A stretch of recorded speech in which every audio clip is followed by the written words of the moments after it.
I've been battling depression for as long as I can remember. My name is Davy, and I'm 31 years old. I attempted suicide with a lethal dose of drugs 3 years ago. I never really let go of the notion, even if it failed at the time. That night was just like every other. I stayed up all night thinking about how terrible I was. Pretending to smile during the day and sobbing alone at night had become my life's repetitive pattern. I asked myself, why not just end it now? Because the agony was so intense and sudden. I had been saving up medications for months, anticipating the day when I would muster the confidence to give it another go. Everything seemed to be crushing me on this particular night. It felt like the only way out as my heart ached and my mind became more gloomy. As I perched on the edge of my bed, the walls were illuminated by the shadows made by my lamp's weak light.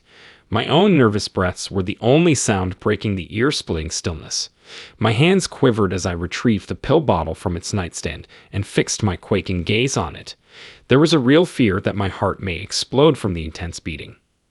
Breathing deeply, I took a sip from the bottle and placed the pills in my palm. They held the key to freedom despite their insignificance and apparent innocuity. I gulped them down one by one, easing the pain in my throat with whiskey as a diversion from the mental anarchy. I had an unusual serenity as I reclined. It was this. I waited for everything to go away by closing my eyes. However, a different event transpired as opposed to dozing off. My vision became fuzzy, my heart began to beat frantically, and panic ensued. My body refused to comply when I attempted to stand up and for assistance. I felt trapped and powerless. After that, the screen went dark. I woke up in a different room than the one I had been in before. Within this vast, empty room, bathed in a dazzling white light, I found myself.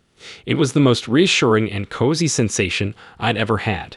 It was as if a warm embrace of unconditional affection enveloped me. Confusion and fear gripped me as I peered around. Am I lost? Could this be real? On the other hand, had I truly crossed over? Even though I've never put much stock in paranormal activity, I couldn't ignore the truth of what was happening. Out of the light came a figure. The man exuded an air of warmth and friendliness. With sympathetic eyes, he approached me. "Davy," he murmured in a gentle voice, "you've endured an immense amount of suffering. However, your adventure is far from finished." Perplexed, I fixed my gaze on him. In what way did he get my name? "Tell me what happened. Who are you?" In spite of my trembling voice, I asked. Responding, "I'm here to help you understand," he said. "You've been lugging around this weight for far too long. Now is the moment to move on. Honey, you are cherished. A lot more than what you might think." My eyes welled up with tears. Loved. Given the circumstances, how is that possible? I had always felt so inadequate and alone. But while he talked, I sensed a bond, a comfort that stuffed the void in my soul. "There is a greater purpose to your life," he told her. "If you can't see it now, know that you're not here by accident. The world has a lot more to offer and experiences to offer you." Because I didn't get it, I shook my head. By the time my voice broke, I had already failed. So many times have I failed. I am uncertain about my ability to continue. When he touched my shoulder, I felt a burst of electricity. "Davy, failure is not the final act. You're making progress towards self-awareness and development by enduring this. It is within your power to triumph over this. You have company." Scenes from my life began to unfold as he spoke. I seen both happy and sad times, triumphs and setbacks. The faces of those who had helped me, those who had loved me, and those who had abandoned me were all there. Even at my lowest moments, each recollection served as a reminder of the connections I had established and the influence I had made. I came to the realization that my anguish had prevented me from appreciating the kindness and beauty around me. Forgotten were the bright spots, the periods of joy, since I had been fixated on my pain. It was as if the man could read my mind. He grinned at me. "Davy, there are bright spots and dark patches in your life. The combination is what makes it meaningful and complex. You will discover your path if you embrace it all." All around us, the light started to shift, getting both brighter and broader. It seemed as though entering another realm, where all things were interrelated and had a certain function, was an overwhelming sensation. My awareness seemed to be expanding, as if it were merging with something far bigger than myself. After a brief journey through the light, I was transported to a scene that resembled a garden. It was the most verdant, colorful, and alive garden I had ever seen. As if the cosmos were singing, the colors were more vibrant than anything in the real world, and a melodic hum permeated the atmosphere. Along the way, I encountered additional beings that radiated the same warmth and compassion as the man who had approached me. Some resembled humans, while others seemed to be energy itself. Their presence was comforting, and they acknowledged me with nods and grins. "What is this place?" My voice quivered with wonder as I inquired. "This," the speaker said, "is a place of healing and education. A lot of people come here to find peace, to learn from their mistakes, and to escape the suffering of this world. Here, spirits can find solace and rediscover who they really are." There was an immense sense of calm and acceptance that washed over me. I finally grasped the concept that I was interconnected with a vast, complex web of life that extended well beyond our material universe. The love I experienced was integral to this truth, not only a feeling. I thought I noticed a library as we kept on walking.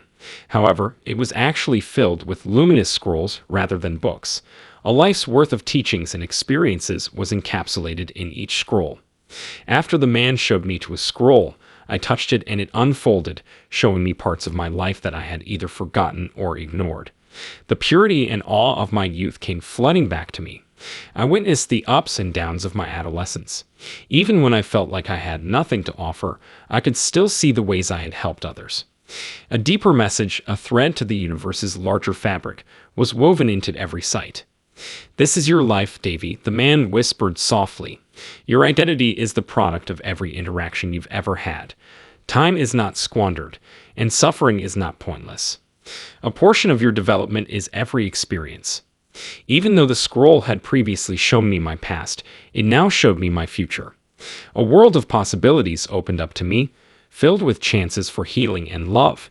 In my mind, I was already making a difference, sharing my story, and assisting others. I felt a strong sense of determination and purpose as the vision began to fade. I had faith in my abilities to triumph over adversity and discover purpose in my life, and I understood that my life had worth. Once again, the man put his hand on my shoulder. "Davy, it's time you came back. You still have a long way to go, and many people will benefit from your example." The garden started to wither as I sensed a light tug.